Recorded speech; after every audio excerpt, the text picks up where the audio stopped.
Hi guys! Ang gagamitin ko sa aking eyebrow ay from Sales Lady na eyebrow pencil na ang number niya is 03.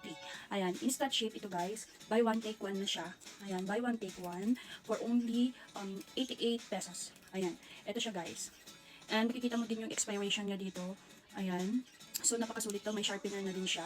Ayan. And, magandang gamitin ito sa mga baguhan pa lang kasi hindi siya ganun kahirap na ilagay dito sa ating eyebrows. Ayan, ayan o. Ang dali niyang ilagay. Ayan, sa ating eyebrow. Ayan, ganyan siya guys. Kahit hindi mo siya diinan, talagang pumupunta na yung color niya. Ayan. Ganyan-ganyan lang siya guys. Ayan. Tapos, tsaka mo na lang aayusin. Ayan guys, ayan. Ito na yung finish na nagawa ko sa paggamit ng eyebrow pencil na ito. Ayan.